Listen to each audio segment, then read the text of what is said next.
Hello, this is Adam and Jordan's instructional video on how to perform a hockey short corner push out.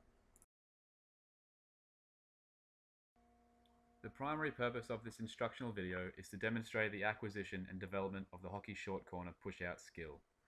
It is our objective to implement a successful training program to develop the learner's ability at performing the hockey short corner.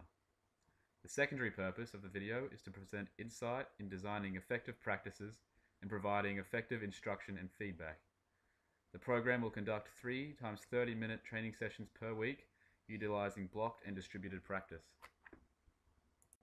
According to the one-dimensional classification system, this skill is regarded as a closed and discrete skill as it is performed within a stable environment and has a clear beginning and end.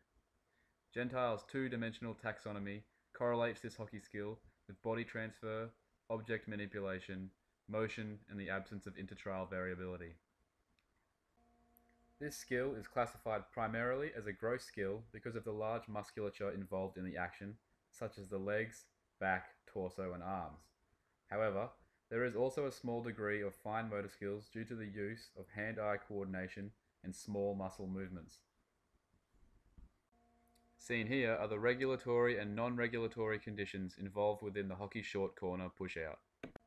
Now listed here are a few key aspects of the skill, but to get a better understanding, let's take a look at a professional demonstration.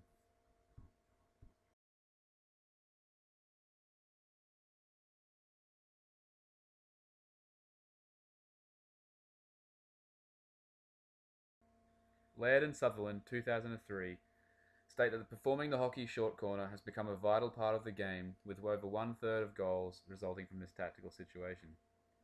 Although there are endless variations of short corner tactics, the process is broken down into 3 stages: the push out, trapping the ball, and shooting. The aim for the attacker who is performing the push out is to deliver the ball from the goal line, beyond the penalty circle line, and to the trapper at the fastest pace possible. The duty of the trapper is to then deliver the ball in any variation to the shooter for a shot on goal. Firstly, to assess Jordan's initial performance, we needed to implement a pre-test.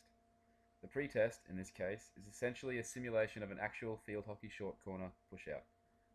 Markers will be put in place to emulate the goal line and penalty circle.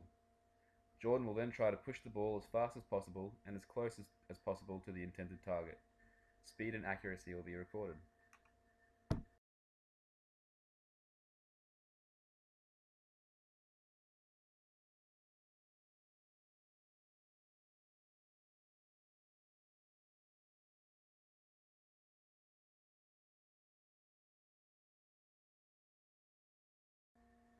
The first week involved exercises such as pushing the ball between learner and teacher, pushing ball through markers, push and move drills, and target practice. The first week was heavily centered on getting to know the skill with plentiful hands-on experience. Each session did, however, incorporate 5-minute breaks as to not overstimulate. Feedback during the first week involved ample positive reinforcement and constructive critique. During each session for the first week, Jordan felt eager to start and confident that he would perform well, so exercises or drills were not made easier and breaks were not lengthened. Week 2 of the training program focused on pushing contests, fast pushing drills, and trap and push drills. Again, 5-minute breaks and feedback sessions were implemented after each exercise and each training day. Repetitively performing the push out for each training session was seen to be detrimental to Jordan's learning. Therefore, we focused on introducing a variety of similar exercises to increase motivation.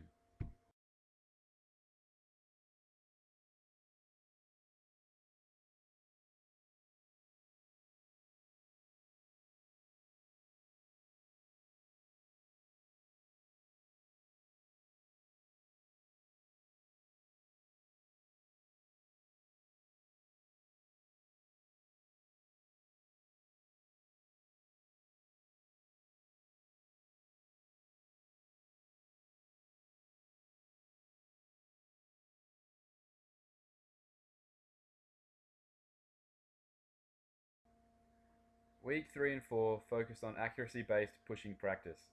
The majority of the training sessions involved pushing the ball as close to the target as possible. Jordan responded well to the challenge of hitting the target and gradually became more and more efficient over the 2 weeks. Knowledge of results and performance were given. The last week of training completely focused on repetitively practicing the whole hockey short corner push out. The skill was practiced at game speed. Training sessions, however, were broken up to include random practice. This ensured the push out was not overperformed during the last week. This is footage of Jordan performing his post-test to evaluate whether the execution of the skill had improved.